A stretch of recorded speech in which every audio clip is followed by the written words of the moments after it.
Hello everybody. In this video we'll be taking a look at Microsoft Access Pause and Practice Chapter 1-1. For that you need to log into your SimNet account, and then when you click on Library it takes you to the Library Access, and you will be able to see a Office book here. Click on that and you will be able to click on Office 2019 and click on Access. We're dealing with Chapter 1. Chapter 1 basically deals with creating tables and designing a table, and we'll take a look at Pause and Practice Access 1-1. Let's click on this file, the instruction file, and then you have the file that you'll have to download and follow the instructions right from here. Okay, the instructions are here and the finished table should look something like that. Okay, so let's go in and start. Let's download this file. When you click this file, download this file, and it downloads. Try to open the file, which I've already opened. Um,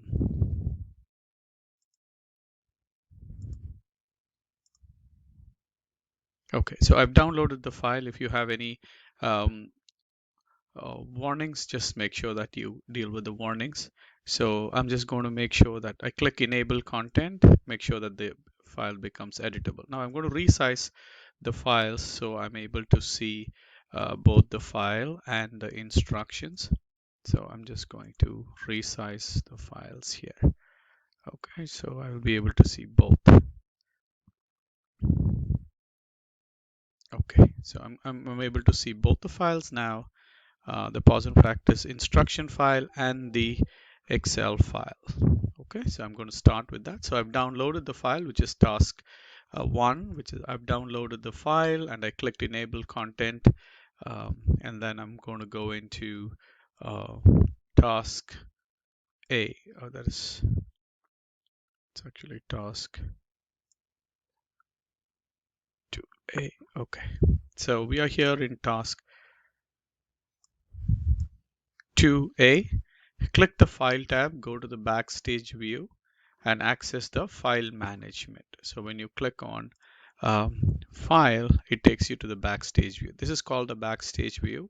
And then open, close, save database, create new database, print database. That gives you all this. For example, save as, print as, all these options are here. Okay, this is just to show you what a Backstage view is. Click on the arrow to return to the access ribbon. So when you click on this back arrow, it comes back to the file, and this is the ribbon. Okay, this is the file, this is the ribbon, and this is the database table area, and this is called a navigation pane.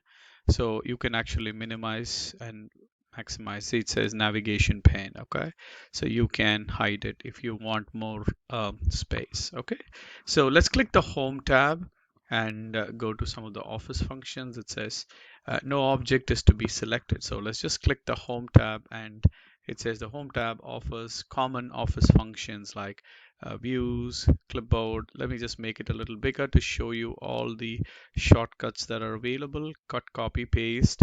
You have sorting and filtering, record, moving to the next record, and text formatting like bold, underline, and all those functions are available. Okay, so that's the home page. This chapter, this gives you an overview of Microsoft Access. And then when we go into the next task, which is 2D, create tab. Next, click on the create tab. This contains tools to create database. So let's go click on the create database.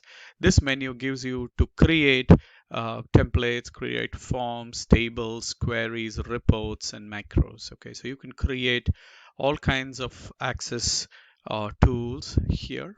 You can create a table, you can create a query, you can create a form, you can create a report, all of them here. Okay, click on external data. This one provides functionality of linking with external data. When you click on the next tab, it says how to get new data source from importing from other sources of files, like from a Word file, from a text file, from an external website. So you can import and link from other files. You can get external data, and you can also send or export data as a text file, as an Excel file, as a XML file, or as a PDF file, or you could even send a table as an email out to someone. So that's export, and this is import. So that's the external tab. Okay, right. The next tab is number 3, exploring the navigation pane. The navigation pane, as I told you, is this part, the white menu here. You can minimize it and maximize it depending upon if you want more area to work.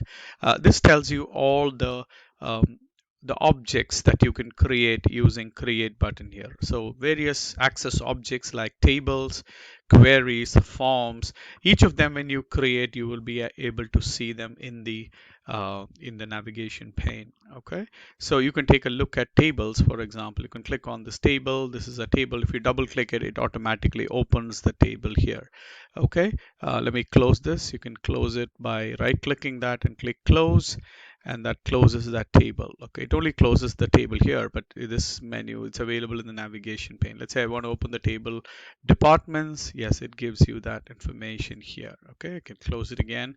Instructor, these are all tables that have been automatically already created in this file, database file called College of Sciences classes. Okay, instructors, again, you have another table created. So you could have n number of tables like this in the same database. So a database is a collection of tables, and a table is a collection of fields. So each one is called a field.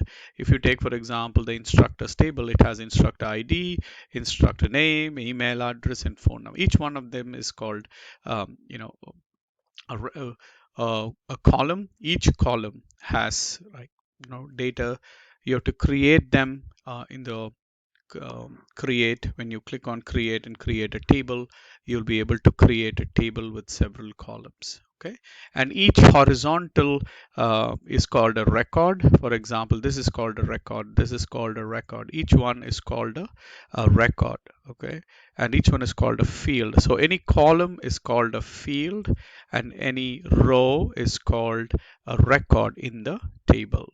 Okay, so mostly that's is task 3. It talks about how you could navigate queries. If you take, for example, queries, you will have to, queries are to get information from the tables. Okay, you can filter it. For example, if you want only record 3, you could filter it. And forms are to input information into the table. So basically, query is to get information from the table, and forms are to put information into the table. Okay, reports are, of course, they are reports of the existing table as is. Okay, so as it is, whatever records you have, you are able to print them as a report. Okay, so these are some of the information that you need to look at. Okay.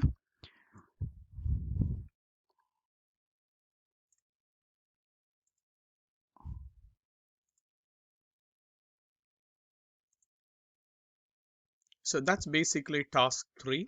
Next, we go to task 4, explore data sheet and design views of a table. So let's just close all these tables for now. And I wanted to show you different views of each table. So there are 3 tables here: classes, departments, and instructors. So if you click on each table, and if you go to the home, there are different views for this. So you have to have the file open in order to access that. See, now all these shortcuts get activated. There are 2 views of a table. Let me just make it a little bigger so you'll be able to see. Basically, there are 2 views. What you see here is actually called a datasheet view, but the table has to be designed before data can be entered. So to see the design view, you could right click on this table, or you could right click on the name here and click on data sheet view. This is the data sheet view that you have, and you will be able to see, let me just make it a little more bigger, the design view of the table. So the design view is, let's just close this view, and then you'll be able to see the design view. Click on this, and then the design view is not. So now each table has 2 views. What you see here is called the data sheet view. This shows you with the data. But if you'd like to see the design view, you got to make sure that the file is open, the table is open, and you click on views, you will get another. What you see now is the datasheet view. You can click the design view. The design view will give a detailed information about what are the each field here and what kind of data they can accept and what is the size of the field and so on. Okay, let's click on design view to see. So if you see here, design view gives you information about the column headings or the fields, and it also gives you information about the data type, meaning what kind of data it can accept. For example, class name is short text. Class ID is given as auto number, meaning it will automatically do 1, 2, 3 serial numbering. Department ID again is a number. You can have several different kinds of um, data fields. Like for example, you could have short text, long text, number. If you are using a field that needs date, for example, like date of birth, you could use it as date and time. And if you're using any currency for accounting, you could use currency, for example, like amount or fees paid and things like that, or price. So you could use current currency as one of them. Okay, so there are different kinds of data types that you could assign. Why do we do that? Is to make sure that when they enter data in the table, if you take a look at the data sheet view, the data entered here should be relevant. So that's why we want to make sure that we assign data types in the design view here. This is basically the table design, and this is basically the table data sheet view where we have entered the data. Okay, so that's task 4 basically. If you take a look at the instructions, let's go back to the instructions. So that's basically task 4 is to explore the data sheet and the design views. Okay, and then lastly, record selectors. How to click on record selectors. Let's click on this. See, if you go to the end of this and select, now this will automatically select a whole record, and here like that. Let's see, like that. So this is called a record selector, and you could select, and this is called a field selector or a column selector. You could select the whole column. Okay, so that's basically the first chapter. Um, Even though this is just an informative chapter, you still have to complete Pause and Practice 1-1. So you get a basic view about what a database is. A database is made of tables, and you can use Create tab to create tables, queries, forms, and basically queries is to get information, selected information using a filter from the table, and forms are basically tools to input information into the table. For now, you just have to know this while we continue with the Pause and Practice 1-2. Okay, see you in the next video.